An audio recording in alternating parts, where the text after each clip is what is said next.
दिसंबर 2022 Uzbekistan के समरकंद में कुछ बच्चों को रेस्पिरेटरी इन्फेक्शन के लिए लोकल डॉक्टर्स ने डोक-1 मैक्स सिरप प्रिस्क्राइब किया। सिरप लेने के कुछ दिन बाद बच्चों में किडनी फेलियर और वोमिटिंग जैसे सिम्टम्स होने लगती है। That can lead to convulsions, vomiting and even kidney failure. Syrup पर इन्वेस्टिगेशन की जाती है एंड उसी महीने दिसंबर 2022 को उज्बेकिस्तान के हेल्थ मिनिस्ट्री इंटरनली कंफर्म करते हैं कि सिरप में इथिलीन ग्लाइकोल जैसे टॉक्सिक सब्सटेंस पाए गए हैं। Uzbek Health Ministry says that preliminary investigation has shown the presence of a toxic contaminant, ethylene glycol, in this series of the cough syrup. जिस पर एक्शन लेते हुए लोकल फार्मेसी से product को हटाने का ऑर्डर दिया गया। इसके बाद उज्बेकिस्तान में 18 मासूम बच्चों की डेथ को लेकर एक न्यूज रिपोर्ट पब्लिश की जाती है, जिसमें ministry health of Uzbekistan claim करते हैं कि इन 18 बच्चों की मौत का डायरेक्ट लिंक डोक-1 मैक्स सिरप जो एक कफ सिरप है एंड जिसको नोएडा के मैरियन बायोटेक मैन्युफैक्चर कर रही थी। Uzbekistan's Ministry of Health has said at least 18 children have died there after consuming a syrup manufactured by Indian drug maker Marion Biotech Private Limited. At least 18 children have died in Uzbekistan after consuming a medicine syrup. 18 children have died in Uzbekistan after reportedly consuming a cough syrup manufactured in India. Again BBC की एक news report आती है कि Gambia में 70 बच्चों की death हुई and इस रिपोर्ट में भी इंडियन सिरप का लिंक बताया गया। After the latest coming in, this shocking tragedy from the African nation of Gambia, 66 young children have died allegedly because of 4 Indian-made cough syrups. Pharmaceutical products will now be tested before being allowed into the Gambia from India. These new regulations are a reaction to the deaths of at least 70 children in Gambia last year. उसके बाद इस पूरे case पर investigation होती है और drug controller general of India Marion biotech की factory Noida में इंस्पेक्शन शुरू करते हुए सिरप की टेस्टिंग के लिए सैंपल्स लेते हैं। देन कंपनी सिरप की मैन्युफैक्चरिंग टेम्परेरी बंद कर देती है और वर्ल्ड हेल्थ ऑर्गेनाइजेशन एक ग्लोबल अलर्ट जारी करती है। 2 India made cough syrups Dok one max and Ambronol are potentially linked to the child deaths in Uzbekistan,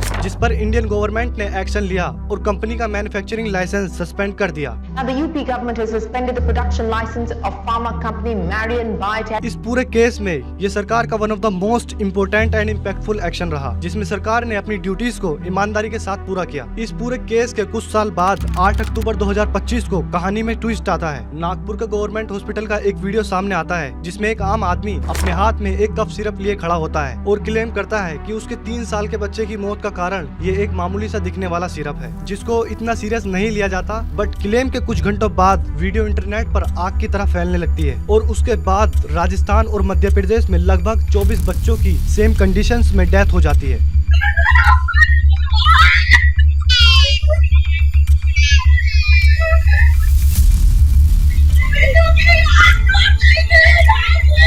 उसके बाद डॉक्टर बोलता है कि आपको नागपुर में इलाज कराना पड़ेगा, आपके बच्चे की किडनी खराब हो चुकी है। आज हम जानते हैं कि हमारे बच्चे को हम धीरे धीरे खुद ही जहर पिला रहे थे, घर में बैठ के अपने हाथों से पिला रहे थे। जो वो जान बचाते उन्होंने ही जान ले ली, क्या विश्वास करें। तो अब सवाल उठता है, आखिर कफ सिरप के नाम पर क्या घोटाला चल रहा था? जब गवर्नमेंट ने इस सिरप पर एक्शन लिया था तो 2025 में ये फिर से मार्केट में कैसे आया एंड अब इस पूरे केस के बाद इस पर गवर्नमेंट का क्या एक्शन रहा, आइए आज की इस डॉक्यूमेंट्री में जानने की कोशिश करते हैं। The body of a child who died from kidney failure after consuming cough syrup.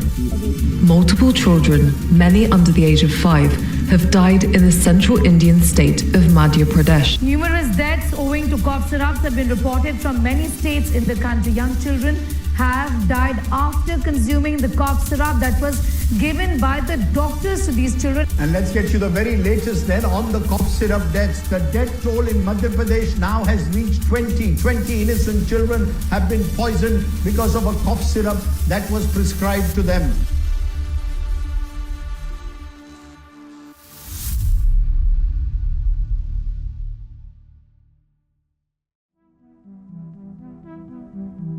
Tamil Nadu की एक सीरीसन फार्मास्यूटिकल कंपनी कोल्ड्रिफ्ट नाम का एक सिरप मैन्युफैक्चर करती है। More skeletons stumble out as recent farmer, the manufacturer of banned Coldrift cough syrup. इस syrup के अंदर एक सब्सटेंस था डाइथिलीन ग्लाइकोल, जिसको शॉर्ट में DEG भी कहते हैं। आमतौर पर इस सब्सटेंस को paint, dyes, brake fluids, plastic etcetera में यूज किया जाता है। एंड DEG के कफ सिरप में आने की 3 कंडीशंस होती हैं। जब कफ सिरप बनाया जाता है तो उसमें कुछ स्पेशल सॉल्वेंट्स यूज होते हैं, जैसे ग्लिसरीन या प्रोपिलीन ग्लाइकोल। ये दोनों लिक्विड इंग्रेडिएंट्स सिरप में स्वीटनेस और स्मूथनेस लाने के लिए यूज किए जाते हैं। लेकिन जब मैन्युफैक्चरर चीप और अनचेक्ड सप्लायर से ये सॉल्वेंट खरीदता है तो कई बार ये सप्लायर ग्लिसरीन के नाम पर ऐसी केमिकल मिक्सचर सप्लाई कर देते हैं जिसमें DEG यानी डाइथिलीन ग्लाइकोल मिला होता है। अगर कंपनीज अपने रॉ मटेरियल की क्वालिटी टेस्टिंग नहीं करती तो DEG जैसे इंडस्ट्रियल सॉल्वेंट ग्लिसरीन के नाम पर यूज होते हैं। और कुछ केस में कॉस्ट कटिंग के चक्कर में DEG जैसे चीपर सॉल्वेंट्स का यूज किया जाता है, जो कि एक क्रिमिनल नेग्लिजेंस है। बट इसके बावजूद भी बहुत सी कंपनीज ऐसा करती हैं और उन बच्चों की डेथ का reason high level of DEG रहा।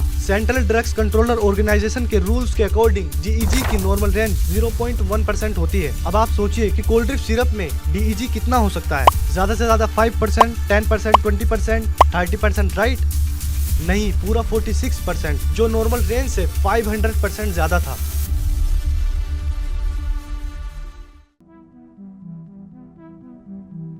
इसके अलावा 2 दर्जन से ज्यादा मौत से पता चलता है कि हमारे देश में ड्रग रेगुलेटरी सिस्टम कितनी कमजोर है और फार्मास्यूटिकल कितनी घटिया मैन्युफैक्चर कर रही है। साथ ही किस तरह के बेवकूफ लोग डिपार्टमेंट और गवर्नमेंट में बैठे हुए हैं। और गवर्नमेंट में बैठे हेल्थ मिनिस्टर राजेंद्र शुक्ला इस सारे इंसिडेंट को छुपाने और इतने बड़े सिस्टम फेलियर के ऊपर पर्दा डालने के लिए बिना टेस्ट रिपोर्ट आए एक नहीं बल्कि 2 बार अपने स्टेटमेंट में कहते हैं कि सिरप बिल्कुल सेफ है। ये दोनों कब सिरप बैन की जाएगी?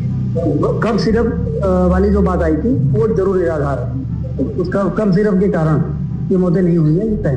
अभी 3 दवाइयों के जो सैंपल भेजे गए उसकी जांच आई है, रिपोर्ट आई है, उसमें कोई भी इस प्रकार के तत्व नहीं मिले हैं जिसके कारण ये कहा जा सके कि मौत इन दवाइयों के कारण हुई है। आखिर कोई हेल्थ मिनिस्टर टेस्ट रिपोर्ट आने से पहले ही इस तरह की घटिया स्टेटमेंट कैसे दे सकता है? और CDSCO के रूल्स के अकॉर्डिंग जब भी कोई ड्रग इंस्पेक्टर सैंपल कलेक्ट करता है तो उसे अगले 24 घंटे के अंदर लेबोरेटरी पहुंचाया जाता है। लेकिन छिंदवाड़ा केस में सैंपल्स को नॉर्मल पोस्ट ऑफिस के थ्रू भेजा गया, जिसे पहुँचने में पूरे 3 दिन लग गए। The truth is, it took 3 days just to send samples from Chhindwara to the Bhopal lab 300 kilometers away.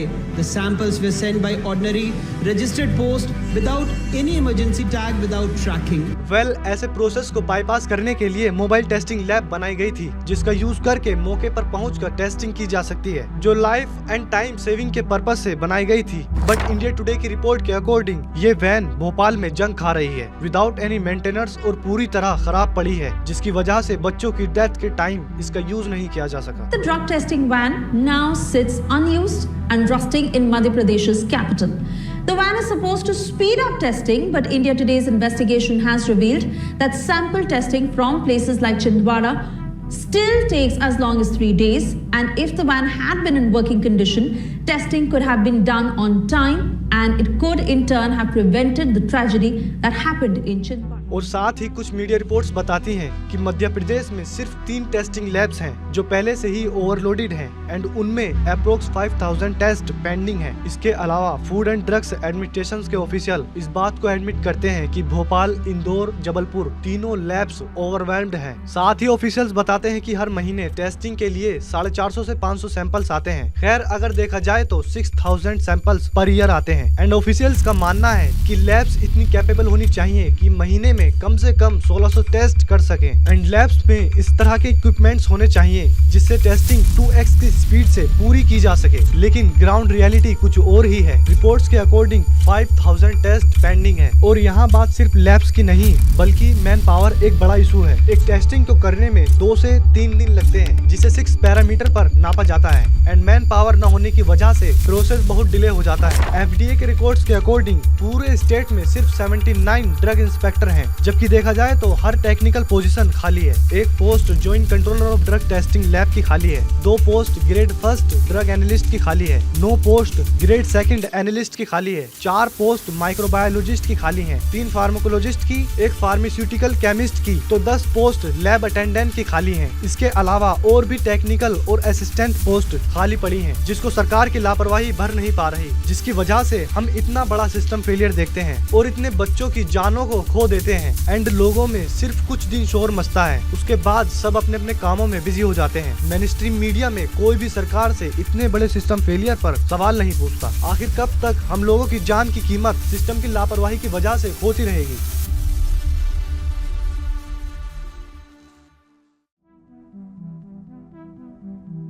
इस इंसिडेंट के बाद तमिलनाडु में बनी कंपनी को बैन कर दिया गया, साथ ही कंपनी का लाइसेंस भी रद्द कर दिया। The Tamil Nadu government has cancelled Sri Santi Pharma's manufacturing license and permanently shut down the company, the maker of the adulterated cold drip syrup. And 2 drug inspector को सस्पेंड कर दिया गया। इसके साथ साथ एंटी करप्शन ब्यूरो ने drug control in charge को रिश्वत लेते रंगे हाथों पकड़ लिया, जबकि श्रीसन फार्मास्यूटिकल जी रामनाथन को कोडम्बक्कम से अरेस्ट कर लिया जाता है एंड फर्दर इन्वेस्टिगेशन के लिए कंचीपुरम ले जाया गया। उन पर इनवॉलंटरी मर्डर और बच्चों की हेल्थ को रिस्क में डालने, साथ ही दवाई में मिलावट करने के जुर्म में केस रजिस्टर किया गया। और अब देखने वाली बात ये है कि आगे इस पर क्या एक्शन लिया जाता है। इसके अलावा मध्य प्रदेश के चीफ मिनिस्टर मोहन यादव ने विक्टिम्स फैमिलीज को 4 लाख रुपए देने की अनाउंसमेंट की। यहाँ तक तो ठीक है, लेकिन पैसे देने के अनाउंसमेंट के बाद ये इस टॉपिक पर बात करना नहीं चाहते। अरे भाई ये हो गया ना भी, कल की बात आप आज मत लाओ, उसको आज की बात करो ना। मेरी बात तो सुनो भाई, तुम तो समझदार हो। मैंने कल आज वहाँ जाकर के जितनी प्रकार से हो सकता है वो सब करा है। अब आप में से कुछ लोग सोच रहे होंगे कि भाई ये बस एक इंसिडेंट ही तो है, लेकिन मेरा यह सवाल है कि 14 साल से इस फैक्ट्री को बंद क्यों नहीं किया गया। और जैसा मैंने पहले बताया था कि साल 2022 में एक वार्निंग गैम्बिया और उज्बेकिस्तान से आती है, तो उसके बावजूद भी सिस्टम बेवकूफी करते रहता है। शुरू में मैं सोच रहा था कि अपनी डॉक्यूमेंट्री को पॉलिटिक्स से जोड़ना गलत होगा, क्योंकि ये इंसानियत का सिस्टम फेलियर का मुद्दा है, न कि किसी पार्टी के नेता का। लेकिन जब हेल्थ मिनिस्टर बिना टेस्ट रिपोर्ट आए सिरप को सेफ बता देते हैं, जब ड्रग इंस्पेक्टर पोस्ट ऑफिस से सैंपल्स भेजते हैं, जब टेस्टिंग वैन्स भोपाल में जंग खा रही होती है, तो फिर इन घटिया लोगों से मेरा सवाल करने का हक बन जाता है। एक तरफ गवर्नमेंट और फार्मा कंपनीज अपनी इमेज को बचाने में लगी होती हैं, और दूसरी तरफ एक माँ अपने बच्चे की लाश को गोद में लिए हॉस्पिटल के फ्लोर पे बैठी होती है। सिस्टम में रिफॉर्म्स की बातें होती हैं, कमेटीज बनाई जाती हैं, लेकिन जब तक अकाउंटेबिलिटी और ट्रांसपेरेंसी ग्राउंड लेवल पर नहीं आएगी, तब तक कोल्ड ड्रिप हो या डोक 1 मैक्स ऐसी स्ट्रेटजीज रिपीट होती रहेंगी। एक देश जहां से दुनिया भर में मेडिसिन एक्सपोर्ट होती हैं, वही देश अगर अपने बच्चों की सेफ्टी टेस्ट ना कर सके, तो फिर वो मेक इन इंडिया नहीं बल्कि मिस्टेक इन इंडिया बन जाता है। आखिर सवाल सिर्फ ये नहीं कि कोल्ड ड्रिप सिरप में DEG का लेवल 46% कैसे था। सवाल ये है कि जब वार्निंग 2022 में मिल गई थी, तो 2025 में बच्चे क्यों मर रहे थे। और इसका जवाब यही है कि इंडिया में इंसान तब याद किया जाता है जब वो मर जाता है, और तब भी सिर्फ 4 लाख रुपए में उसकी जिंदगी की कीमत लगाई जाती है। ये डॉक्यूमेंट्री सिर्फ एक स्ट्रेटजी नहीं बल्कि एक मिरर है, जिसमें हम सबको अपने सिस्टम, अपनी सरकार और अपनी इंसानियत देखनी चाहिए। क्योंकि अगर सिस्टम नहीं बदला तो कल फिर किसी और माँ का बच्चा कोल्ड ड्रिप से नहीं, नेग्लिजेंस से मारा जाएगा। मैं मिलता हूँ आपसे नेक्स्ट डॉक्यूमेंट्री में। हिंदुस्तान जिंदाबाद।